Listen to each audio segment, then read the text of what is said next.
Мекен таануу сабагы Болот Мураталиевич Юнусалиев атындагы Кичик Эмен орто мектеби 4-класс.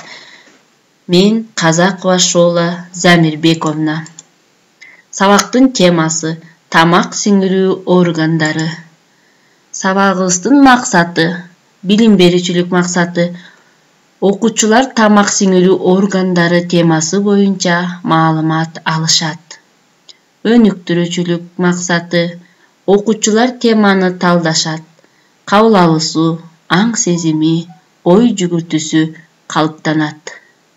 Тарбия берүүчүлүк максаты окуучулар туура тамактанууга, ден соолугуна кам көрүүгө жана өздүк гигиенасын сактоого тарбияланышат. Жагымдуу маанай тартуулайбыз. Канакей балдар, мен менен чогуу баарыбыз ырды окуйбуз. Айлана, теребел, салтанат. Мына эми сабагыбыз башталат. Илимге жаңыдан кол сунуп, бактылуу балдарыбыз жашканат. Тамак сиңирүү системасы. Тамак азык заттардын жана энергиянын булагы. Биз жеген тамак аштар татаал заттардан турат. Аны организм тез сиңире албайт. Тамак аш сиңиши үчүн ал жөнөкөй бөлүкчөлөргө ажырашы керек. Адамдын тамак сиңирүү системасы ооз көңдөйү, кызыл өңгөч, ичеги, бөйрөк, карын астындагы безден турат. Тамак сиңирүү ооз көңдөйүнөн башталат. Ооздон тамак чайналып, шилекей аралашат. Жутулган тамак кызыл өңгөч аркылуу ашказанга келип, аерден карын ширеси куюлуп, тамак иштетилет. Ашказанда тамак 4-5 саат иштетилип, андан ичке ичегиге өтөт. Ичегиде тамак дагы иштетилет. Бул жерден шилекей, ашказандын, ичегинин ширелери менен иштетилген тамакка өт аралашат. Андан ашказан менен ичегинин ички бетиндеги кырындылары менен сорулуп, канга өтөт. Тамактын калдыгы жоон ичегиге өтүп, аерден сыртка чыгарылат. Бул адамдын организми, ички организми.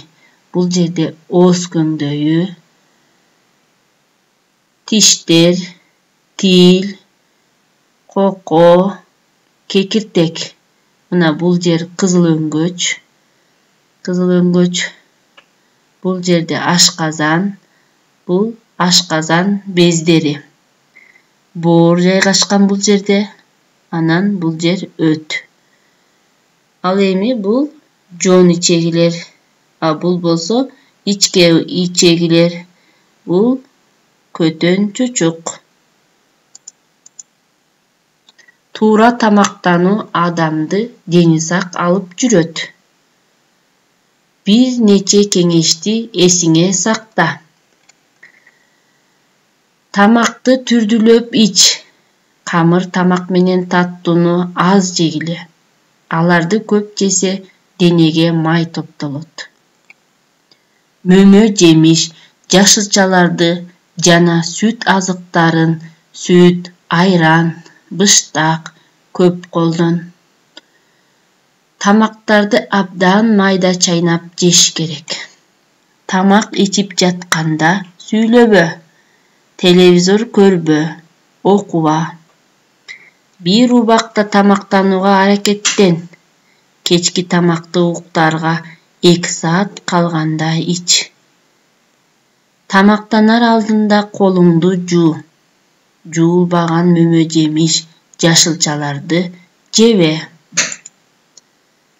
Туура тамактануу пирамидасы. Биз эгерде туура тамактансак, организмибизге витаминдерди алып келебиз. Мына бул жерде май, шекер жана сүт азыктары, эт, балык, жумуртка. Булар ден соолугубузга абдан пайдалуу. Жана ошондой эле жашылча жемиштер жана ун азыктары. Тиштер тамакты майдалап, чайнаганга жардам берет. Тишти таза сактоо үчүн жөнөкөй эрежелерди эсиңе ал. Тишти 2 жолу эрте менен кечинде 3 мүнөт жууш керек. Ар бир тамактануудан кийин оозуңду жылуу суу менен чайка. Тишиңди катуу нерселер менен чукуба. Таттууну көп жебе. Өзгөчө бал муздакты. Алар тиштин эмалин бузат. Катуу нерселерди тиштегилебе. Тиш доктурга көрүнүп тургула. Бул эрежелерди аткарсаңар, тишиңер таза, күлгөнүңөр жагымдуу көрүнөт. Тиштерди кантип тазалоо керек? Акыркы тиштерден баштап жууган туура. Үстүңкү тиштерди өйдөдөн ылдый, ал эми астыңкы тиштерди ылдыйдан өйдө тазалаш керек. Тиштердин үстүңкү ички тарабынан тазалаганды унутпа. Чайнап турган тиштердин үстүн узунунан да, туурасынан да жууш керек. Тишиңди тазалап бүткөндөн кийин щётканы самын менен жууп, атайын идишке сал. Өзүңдүн гана тиш щёткаңды колдон. Тиш щётканы 3 айда 1 жолу алмаштыр. Эми биз сабагыбызды бышыктайбыз балдар. Биз бул жерге адамдын ички органдарынын аталышын жазып чыгабыз ар бирине. Ошондой эле сабагыбызды жыйынтыктайбыз. Бул силер көрүп тургандай пирамидага биз ден соолугубузга пайдалуу азыктарды жазабыз.